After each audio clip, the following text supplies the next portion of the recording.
Hallelujah. हमारे प्रभु यीशु मसीह के मधुर नाम में आप सबको जय मसीह की। कैसे हैं आप लोग? क्या उठ गए हैं? Good morning. तो आइए आज फिर से प्रभु के वचनों पर हम मिलकर मनन करें। छोटी प्रार्थना के साथ शुरू करते हैं। पवित्र पिता परमेश्वर, एक बार फिर से हम आपके वचनों को सुनने के लिए आपके पास आते हैं। अपने वचनों द्वारा हमसे बात करें। जो कोई जहां कहीं से, चाहे देश या फिर विदेश से, किसी भी समय में इन वचनों को सुनते हैं, उनके जीवनों में काम करें। आपके वचन हमारे जीवनों के लिए स्वर्गीय आशीषों का कारण है। आज भी हमसे बात करें, प्रार्थना यीशु के नाम से मांगते हैं, आमीन। क्या आपने आमीन कहा? क्या आपके पास बाइबल है? हर बार जब आप वचन सुनते हैं, वचन से जब आप पढ़ते हैं, आत्मिक तौर पर हम बलवंत होते हैं, आशीष पाते हैं। अच्छा, एक बात बताइए, आपने कब अपने जीवन को प्रभु के हाथों में सौंपा था और उन्हें अपना उद्धारकर्ता माना? कब से आप प्रभु के वचन को सुन रहे हैं? इस कार्यक्रम को शुरुआत करके ही करीब करीब 1 साल से ज्यादा हो गया है। आप में से कई रोज इसे सुनते हैं और इसके द्वारा प्रभु ने आपके जीवनों में कार्य किए हैं। आप आत्मिक तौर पर दृढ़ हुए हैं, आपने आशीषें पाई हैं। गवाहियों द्वारा आपने हमें यह बताया है। कई सारे लोग अपनी गवाही में हमें बताते हैं कि पहले वो चर्च नहीं जाया करते थे, लेकिन इस कार्यक्रम के भाग होने के बाद वे रेगुलरली चर्च जाते हैं, अन्य विश्वासियों के साथ मिलकर प्रभु की आराधना करते हैं। उनकी इन गवाहियों के लिए मैं प्रभु का शुक्रगुजार हूं। कहते हैं, हमने उद्धार पाया है, हमने बपतिस्मा लिया है, हम चर्च जाते हैं, हम प्रभु भोज में भाग लेते हैं, हम गवाही देते हैं, हम उक्त चर्च के लंबे समय से मेंबर रहे हैं, हमारे मां बाप भी वहीं जाते थे। हम बड़े घमंड के साथ इन बातों को कहते हैं। लेकिन सुनिएगा, हमारी आत्मिकता के विषय बड़ाई हमें नहीं करनी, ना ही अन्य मनुष्यों को करनी है, बल्कि हमारे हृदयों को परखने वाले प्रभु की इच्छा अनुसार जीना हमें सीखना है। क्यों ना आज हम अपने आप को परख कर देखें। जब प्रभु स्वर्ग से हमारी ओर देखते हैं, क्या वे हमारी वजह से आनंदित होते हैं? क्या हमारे साथ रह सकते हैं? क्या हम में रह सकते हैं? सोच के देखिए। जी हां, वे रहते हैं। वे कहते हैं, टूटे हुए मन वालों के संग में रहूंगा। बिना पवित्रता के हम प्रभु को देख नहीं सकते। मैं ना कभी तुम्हें छोड़ूंगा ना त्यागूंगा कहने वाले प्रभु निरंतर आपके साथ रहना चाहते हैं। लेकिन जब हम परमेश्वर को नापसंद कार्यों को करते हैं, शैतान को पसंदीदा शारीरिक कामों को जब हम स्थान देते हैं, जब हम प्रभु को भूल जाते हैं, अवश्य ही प्रभु के सानिध्य को खो देते हैं।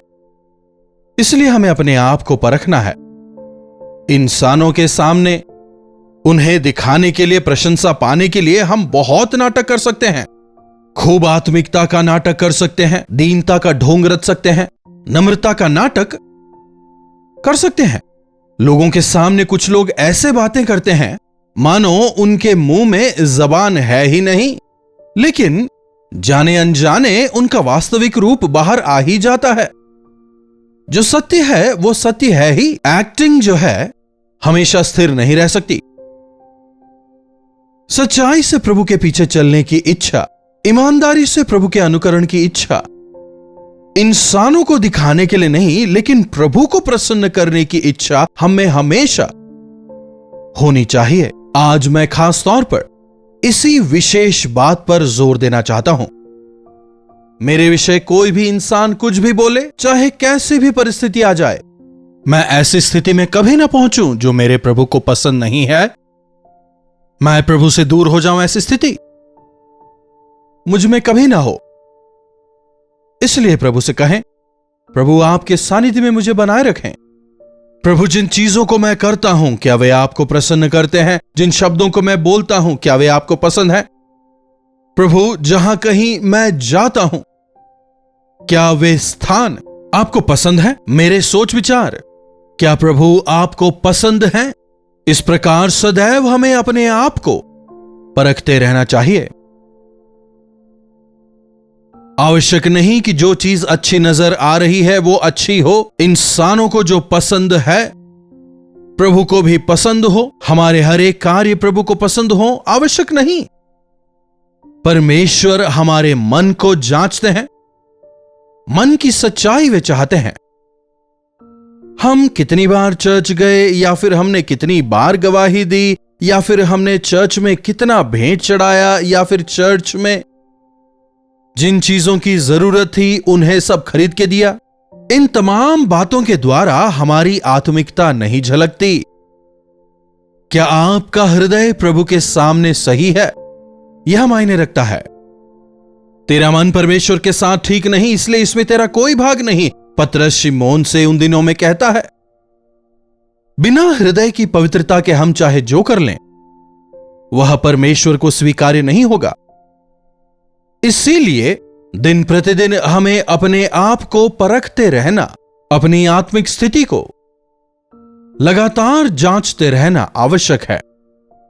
यह कैसे हो सकता है? जब हम प्रभु के वचनों पर मनन करते हैं तब हमारे जीवन की जो अपवित्रताएं हैं उजागर होती हैं, और जब उन अपवित्रताओं का हम अंगीकार कर मुंह मोड़ते हैं, प्रभु का लहू हमें हर पापों से शुद्ध करता है। इसीलिए आवश्यक है कि हम लगातार वचन को पढ़ें, वचन पर मनन करें, प्रार्थना में समय बिताएं, तब हम प्रभु को महिमित करने पाएंगे।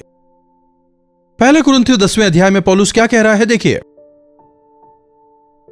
हे भाइयों, मैं नहीं चाहता कि तुम इस बात से अज्ञात रहो कि हमारे बाप दादे बादल के नीचे चले थे और सब के सब समुद्र के बीच से पार हो गए, और सब ने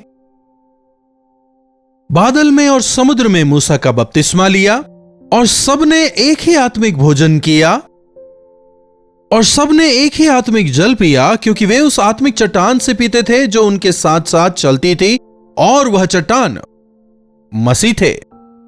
आज तमाम लोग चर्च जाते हैं, वचन से भी सुनते हैं, हम मसीही हैं कहते हैं, वही बाइबल पढ़ते हैं, वही गीतों को भी गाते हैं, सब ने बपतिस्मा भी लिया है, और सभी एक ही प्रभु के मेज में भागी भी होते हैं। लगता सब कुछ एक समान है, लेकिन क्या प्रभु हम में से एक एक से प्रसन्न है? सब कहते हैं हम चर्च जाते हैं, बपतिस्मा लिया है, प्रभु भोज में भाग लेते हैं, प्रभु की मिलकर आराधना करते हैं, लेकिन पहले कुरिन्थियों के 10वें अध्याय की 5वीं आयत को देखिए। लेकिन परमेश्वर उनमें से बहुतेरों से प्रसन्न ना हुए, उनमें से अधिकतर से परमेश्वर प्रसन्न ना हुए। क्या परमेश्वर मुझसे प्रसन्न है? क्या मेरे चाल चलन से परमेश्वर महिमित होते हैं? हम कितनी आत्मिकता का दिखावा करते हैं यह आवश्यक नहीं, लेकिन अपने जीवन से, अपने चाल चलन से क्या हम प्रभु को प्रसन्न कर रहे हैं यह आवश्यक है। मनुष्यों को खुश करने के लिए भक्ति का दिखावा करने वाले, अपनी वेशभूषा को बदलकर दिखाने वाले कई लोग मिल जाएंगे। मनुष्यों को दिखाने के लिए लंबी लंबी प्रार्थना करने वाले, दान धर्म करने वाले कई लोग मिल जाएंगे, लेकिन प्रभु परमेश्वर मेरे हृदय की गहराई को जांचने वाले हैं। मैं यह जो कुछ भी कर रहा हूं, इसके करने के पीछे मेरी मंशा क्या है, मेरा इंटेंशन क्या है, मैं ये क्यों कर रहा हूं? मसीह के प्रेम से प्रेरित होकर मैं यह कर रहा हूं? मसीह यीशु की पवित्रता में परिपूर्ण होने के लिए मैं यह कर रहा हूं, या फिर केवल लोगों को दिखाने के लिए मैं यह कर रहा हूं? हमें परखना होगा। सुनिएगा, यदि हम प्रभु की इच्छा अनुसार जिए तो सब ठीक होगा। प्रभु से प्रेम करने वालों को फिर किसी और चीज की फिक्र नहीं होती। जब आप संपूर्ण मन से, संपूर्ण तन से, तन मन धन से जब आप प्रभु को प्रेम करने लगेंगे, तब आपकी निगाहें प्रभु पर टिकी रहेंगी और आपके व्यवहार यकीनी तौर पर सच्चे रहेंगे। मान लीजिए आपकी जो पत्नी है वो आपसे प्रेम नहीं करती, आपका कहा नहीं सुनती, अच्छे सहयोगी सिद्ध ना होने के बावजूद भी अगर आप उनसे प्रेम करते हैं तो यह केवल मसीह के प्रेम की बदौलत है। मसीह के प्रेम की वजह से पति से प्रेम करते हैं, पत्नी से प्रेम करते हैं। पति भले ही कैसा ही हो, काफी सताने वाला हो, लेकिन प्रभु की वजह से उससे प्रेम करना है। जैसे कलीसिया मसीह के अधीन है, वैसे ही पत्नियों को पति के अधीन रहना है। और पति को जिस प्रकार मसीह ने कलीसिया से प्रेम किया, यहां तक कि उन्होंने अपने प्राण तक कलीसिया को बचाने के लिए दे दिया, उसी प्रकार पतियों को अपनी पत्नी से प्रेम करना है। तमाम लोगों के बीच भाईचारे का प्रेम हो। भाई बहनों के बीच में अगर प्रेम है तो हम मसीह के प्रेम की वजह से प्रेम करते हैं। भले ही आपके भाई ने, आपकी बहन ने आपको धोखा दिया हो सकता है उन्होंने आपके लिए बुरा किया हो, गलत किया हो, लेकिन अगर आप मसीह यीशु से प्रेम करने वाले व्यक्ति हैं तो आप उनकी गलतियों को भुलाकर उनसे प्रेम करने पाएंगे। रिश्तों में दरार या टकरार किस वजह से आ जाती है? क्योंकि आप प्रभु के साथ ठीक नहीं है, इसलिए मनुष्यों के साथ भी ठीक नहीं है। प्रभु के लिए आपका हृदय ठीक नहीं है, इसलिए संसार में आपका चाल चलन ठीक नहीं है। परमेश्वर को प्रसन्न करने की इच्छा रखने वाले पाप के पीछे नहीं भागेंगे। प्रभु यीशु धर्म से प्रेम करते हैं, अधर्म से वे नफरत करते हैं। जो चीज परमेश्वर के लिए घृणित है, आपके लिए भी घृणित हो। प्रभु से प्रेम करने का मतलब क्या है? जिन चीजों से वे नफरत करते हैं, आप भी करें। जो उन्हें पसंद है, हम भी उन्हें पसंद करें, उनकी तरह जीवन बिताएं। यही वास्तविक मसीहियत है। आज मसीहियत की जग हंसाई क्यों हो रही है? बाइबल के नाम रख लेने से आप मसीही नहीं बन जाते। पानी में बपतिस्मे की डुबकी मात्र लगा लेने से आप कोई मसीही नहीं बन जाएंगे। 2-3 पीढ़ियों के मसीही परिवार में जन्म ले लेने से क्या आप मसीही बन जाएंगे? बिल्कुल नहीं। क्या आपके हृदय में मसीह हैं? क्या आपके चाल चलन में मसीह नजर आते हैं? क्या आप अपने जीवन से अपने परमेश्वर को प्रसन्न कर रहे हैं? उनकी इच्छा अनुसार जी रहे हैं? परमेश्वर को प्रसन्न करने के लिए हमें परिपूर्ण होने की जरूरत नहीं है। पश्चातापी मन होना काफी है। टूटे मन वालों को वे कभी नहीं नकारते। टूटे हुए मन का मतलब अपनी गलतियों को पहचानना और प्रभु के सामने उनका अंगीकार करना। उड़ाऊ पुत्र जब वापस आता है, पश्चाताप के साथ वापस आता है। पिता के घर आने से पहले वो सूअरों का भोजन खा के जी रहा था।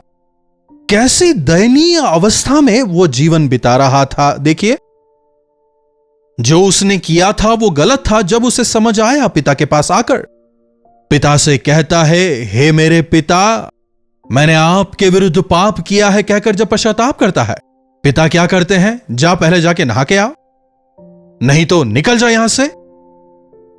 जी नहीं, जिस अवस्था में पुत्र था उसे गले लगाता है और उसे घर के अंदर ले जाता है।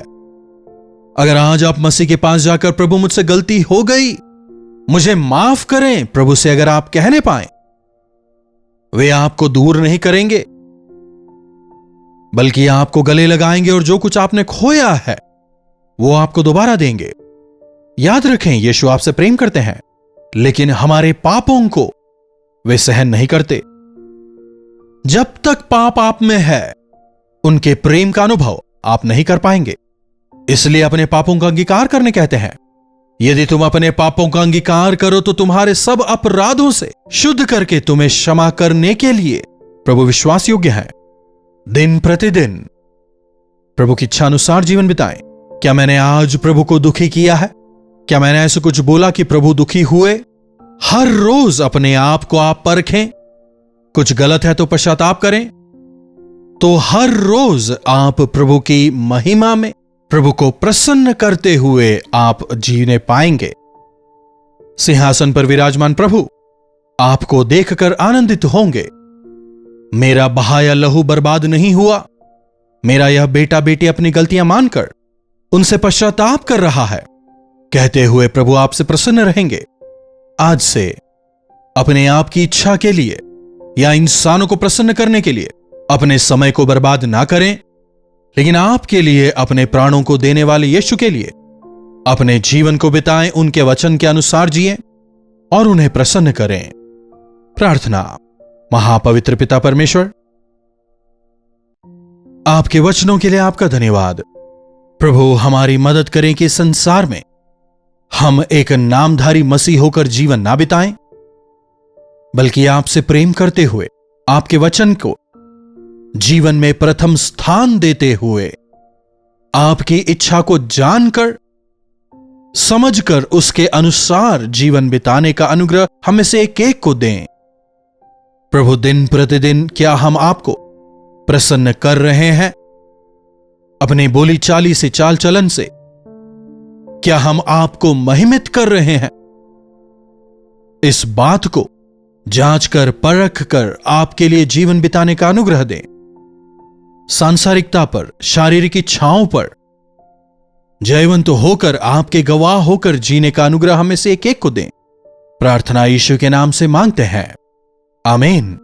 अब हमारे पिता परमेश्वर का प्रेम, प्रभु यीशु मसीह का अनुग्रह, पवित्र आत्मा की संगति और सहभागिता हमें से प्रत्येक के साथ आज, कल और सर्वदा बनी रहे। आमीन। प्रभु परमेश्वर की महिमा हो। अपने प्रार्थना विषयों को आप हमें 9884907779 पर व्हाट्सएप, वॉइस मैसेज या टेक्स्ट के द्वारा भेज सकते हैं। हमें आपसे सुनकर, आपके बारे में जानकर, आपके साथ मिलकर आपके छुटकारे के लिए प्रार्थना करने में काफी प्रसन्नता होगी। आप भी अवश्य प्रार्थना करें, प्रभु चमत्कार करेंगे। सांसारिकता आपको किसी भी प्रकार से प्रभावित ना करने पाए, बल्कि पवित्र आत्मा की सामर्थ्य प्राप्त करते हुए जयवंत जीवन जिएं। इन्हीं वचनों के साथ आज मैं आपसे विदा लेना चाहूंगा। प्रभु परमेश्वर का अनुग्रह हम में से प्रत्येक के साथ सदा सर्वदा बना रहे। कल्वरी दर्शन, ये है प्रेम के दर्शन, यीशु प्रेम के दर्शन।